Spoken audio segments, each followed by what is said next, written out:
Okay, I believe we are now live. Welcome to those of you tuning in to the St. John's YouTube channel and for our special 40 days of Christmas stories.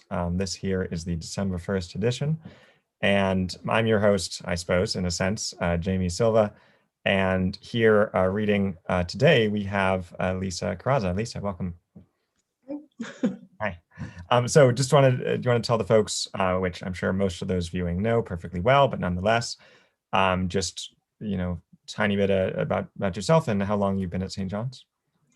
Well, my husband, John, and I started coming back about 22 years ago, within the first year of it starting. But at this point, they were meeting at Catlin Gables barn in the cafeteria every Sunday. So it was a portable church back then. Very beginning then. And we had 3 very young children at the time. And since we've been at St. John, we added a 4th. So excellent.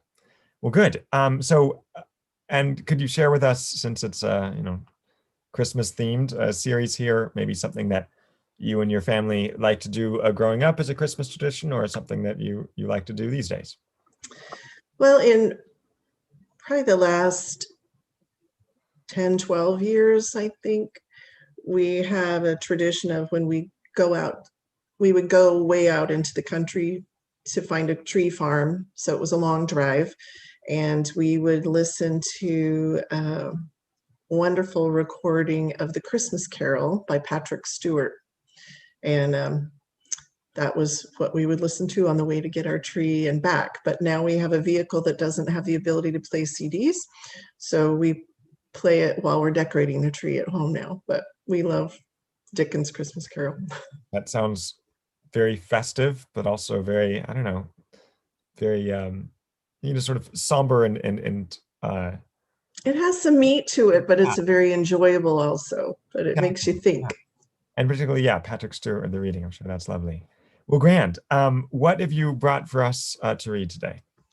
I brought Angela and the Baby Jesus by Frank McCourt, and it's a true story that his mother experienced, and she told him when he was a young boy, so he wrote it down. Nice. Is this one that your kids enjoy, or you used to read to them occasionally? Yes. Yeah. Marvelous. All righty. I will take it away whenever you're ready. Okay. Well, and I apologize up front for anybody who really does an Irish accent. Because this takes place in Limerick, Ireland, I have to try to do it in an Irish accent, but I know that my Irish accent isn't that accurate, but go with it. I critique it, I wouldn't know.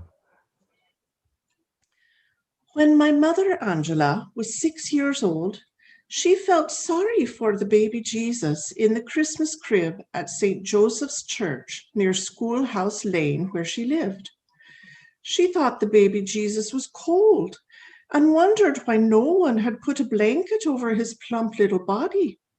He looked happy enough, smiling up at his mother, the Virgin Mary, and St. Joseph, and the 3 shepherds carrying little lambs all cozy in their fur. Even if he was cold, he'd never complain, because the baby Jesus would never want to make his mammy the slightest bit unhappy. But little Angela wouldn't let it go at that. She was often cold herself, hungry too, but never complained for fear of being told by her mother and brothers and sister to stop the whinging. That's what they called whining and complaining in Ireland.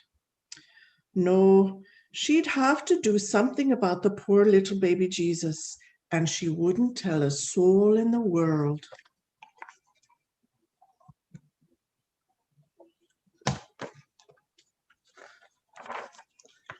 A few days before Christmas, she hid in a confession booth, the middle part where the priest sits, and peeked out from time to time to see if the church was empty.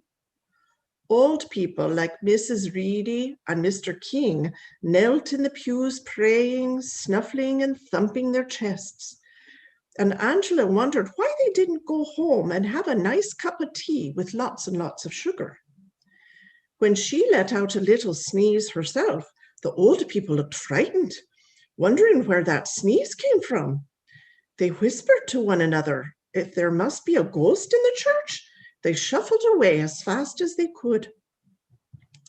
Little Angela waited a while till she was sure the church was empty. All she could do now was hear the talk of people passing outside and the clop-clop of the horses on the street. She thought about what she was going to do, but she knew from lessons in school that stealing is a bad thing and you could be punished. You could be sent to bed without even a cup of tea. Even if you took a penny from your mother's purse, you could be punished. So what would be the punishment for stealing the baby Jesus? Her own mother would surely slap her bottom, but she didn't want to think about that. She just had to take care of that poor little baby Jesus before he turned blue with the cold altogether.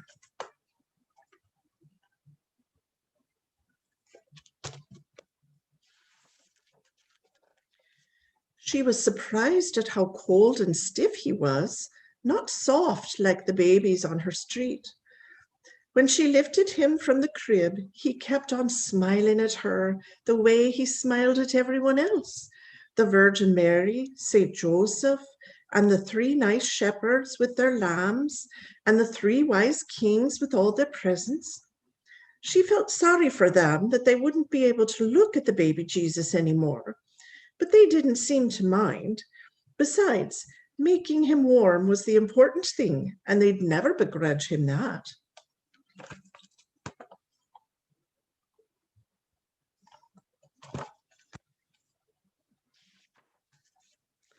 She had to be careful. She wouldn't want anyone to see her carrying the baby Jesus to her house. She trotted quickly down the aisle and outside where it was now dark. The gas lights flickered along the streets, and she could hide and wait in the deep shadows between. It was cold, and people passing by were not in the mood to be looking at a little girl carrying something white in the dark. People wanted to be home, sipping a nice hot cup of tea and warming their legs by the fire.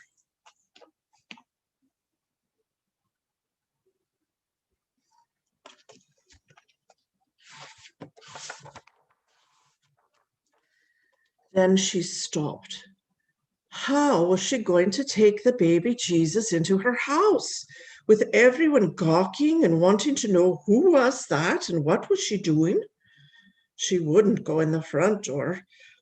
There was a street behind her house where she could carry the baby over the wall and into her backyard. No, the wall was too high. She could climb over it herself, but not with the baby Jesus. She talked to him. Will you help me, little baby? Will you help me? He did. He told her in her head to throw him over the wall and recover him on the other side. That was hard. She threw and threw, and he wouldn't go over until she threw the 3rd time, and over he went.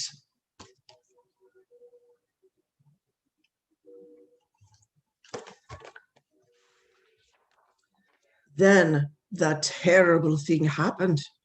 When she climbed up and looked into her backyard, there was no sign of him. Now what was she going to do? Where did he go? She was only 6, but she knew how serious it was to lose the baby Jesus. If she didn't find him, he'd be cold and calling for his mother. Oh, there he was, all white in the dark, lying in the backyard of the blind woman next door, Mrs. Blake. Now, perched on the wall, Angela talked to him sternly. Here she was, trying to help him, and there was no excuse for the way he was behaving, flying around like a bird and landing in a backyard where he wasn't supposed to be. She told him, Baby Jesus, I have a good mind to leave you there in Mrs. Blake's backyard. But she couldn't. If God ever found out, he'd never let her have a sweet or a bun for a whole week. So she told the baby, When I throw you over the wall, you're not supposed to land in Mrs. Blake's backyard. You're not to be flying around like an angel. She climbed down to Mrs. Blake's backyard and picked him up. This time, in one throw, he went over the wall into her own yard, and that proved he was paying attention, even if he had that same smile. She loved the way his hands and arms still reached out the way they did in the crib. She climbed into her own backyard, told him he was a good baby for going where he was thrown, and hugged him to warm him up in that dark December night.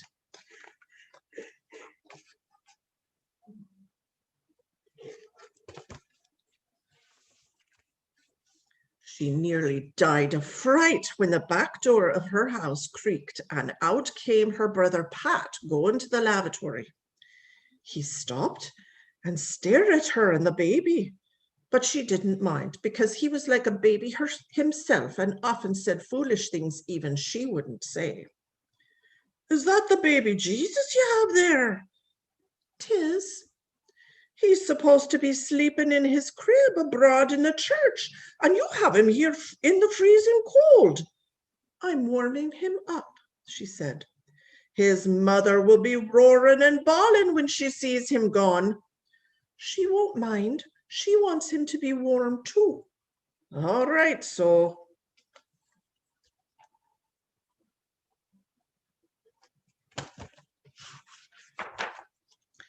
He went into the lavatory and she stepped quietly along the little hall and up the stairs. She stopped at the top when she heard Pat's voice. "Mammy, Angela do have the baby Jesus up the stairs." "Ah, now, Pat, love," said his mother, "you have a great imagination. Sit there and have your tea." "She do, mammy. She have the baby Jesus above, and he's all white and shivering." "All right, Pat, we'll talk to her." "His mammy will be roaring and bawling." "Don't worry your poor head, Pat." Little Angela knew she wouldn't be able to keep the baby in the bed she shared with her sister Aggie all night. She'd let him rest there a while, all nice and warm in a blanket, and when it was time to go to sleep, she'd put him under the bed and hope he was comfortable till morning. Her mother was surprised to see her coming down the stairs at tea time instead of in the front door. "Was it having a bit of rest you were?" "'Twas."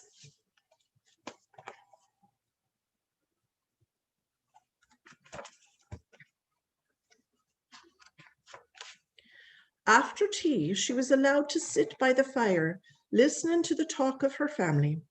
She always wanted to say something, but she was told she was too young and to shush up. She was only 6, so what could she ever say that was important?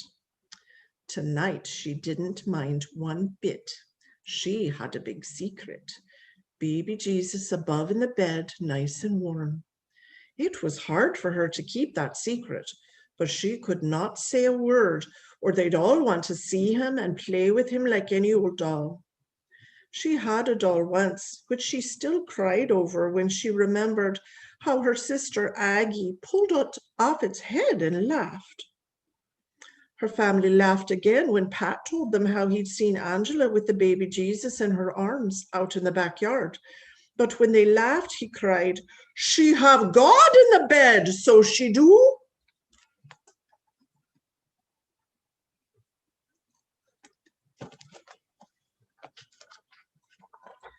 "All right, Pat, all right," his mother said. You could see she wanted to humor him. "We'll all go up and see if the baby Jesus is in the bed." Little Angela was terrified there by the fire.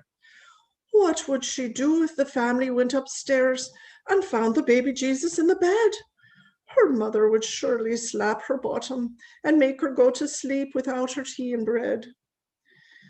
She followed her mother and her brother Tom and her sister Aggie and her brother Pat, the cause of all the trouble, up the stairs. It was dark in the room, but you could still see the baby Jesus in the bed, his head on the pillow, his arms stretched out, though it was almost too dark to see that lovely smile.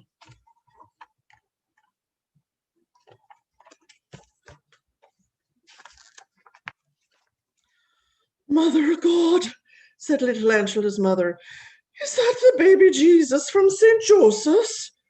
When everyone said, "'Tis," Angela stayed silent. Her mother turned to her. Angela, did you put that baby in the bed? Tell the truth, because if you tell a lie in the presence of the baby Jesus, it's worse than any sin in the world. Little Angela wanted to cry, but she didn't. There was something in her head that told her crying was useless at a time like this. I did, she said. And why, for the love of God? He was cold in the crib, and I wanted to warm him up. Oops.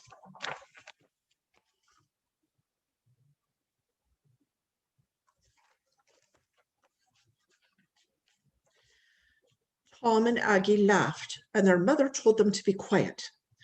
Little Angela noticed that Pat, the cause of all her trouble, didn't laugh. He said, I love the baby Jesus. I'll mind him so he won't be cold. Ah, Pat, said his mother. Sure, we have to take him back to his poor mother, the Virgin Mary, abroad in the chapel. Now Pat started to cry. Please, Mammy, please. I'll warm him. I'll tell his mother we have him safe in the bed. Little Angela wanted to tell Pat that she was the one who had brought the baby Jesus here, and he had no right to talk about telling the Virgin Mary where her son was. Mammy, she said. What? Said her mother in a sharp way. I want to warm the baby Jesus. I don't want Pat to be doing anything. He's your brother. He loves the baby Jesus. I don't care. Anyway, the baby Jesus has to go back to his mother this very minute. Now the tears burst from little Angela's eyes. Please, please, oh please. Back he goes, Angela, and we'll be lucky if there isn't trouble with the parish priest.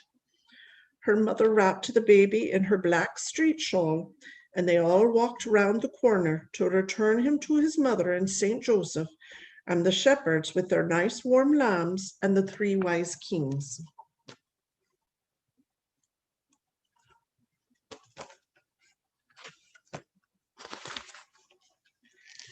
But they were shocked when they found the door of the church locked, and shocked even more when the door opened, and there was the parish priest, Father Craig, coming out with a policeman. Mother of God, said little Angela's mother. What's this? Asked the parish priest. 'Tis the baby Jesus, said little Angela's mother. I can see that. Here we are the past 2 hours frantic over that empty crib. Who took him? We have to know, and there will be an arrest. Who took him? Little Angela tugged at the priest's sleeve. I did. He was cold in the crib, and I took him home to warm him up. The priest looked at the policeman, and the policeman shook his head. Lord save us, said the policeman. He put his hand on little Angela's shoulder and said to the priest, Should we arrest this one, Father? Put her into the Limerick jail? No, said Pat. No. You won't put my sister in jail. She was only warming the baby Jesus. You can put me in the Limerick jail. Poor Pat didn't know what he was talking about, but whatever it was, his mother began to cry herself. Oh, Pat, she said, oh, Pat. She had the baby Jesus in one arm, but she pulled Pat toward her into her skirt. Oh, Pat, you'd go to jail for your little sister? I would. I love the baby Jesus and I love my sister.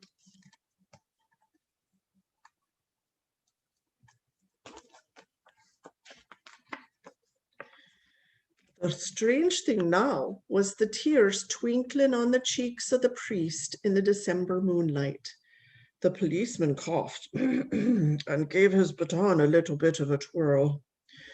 The priest stepped back into the church, cleared his throat, and told everyone to come in out of the cold. "We have to put the baby back with his poor mother," he told little Angela. They walked up the aisle, and when they arrived at the altar rail, the priest took the baby Jesus from little Angela's mother. He handed the baby to little Angela and guided her to the crib. "You can put him back in his little cradle now," he said in a low, gentle way. "But he'll be cold," said Angela. "Oh no," said Father Craig. "When we're not here, his mother, Our Lady, makes sure he's nice and warm." "Are you sure?" "I am."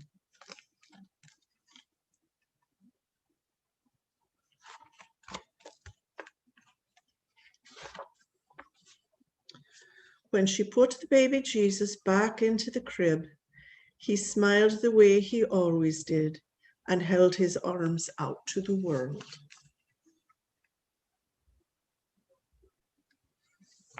The end. Thank you, Lisa.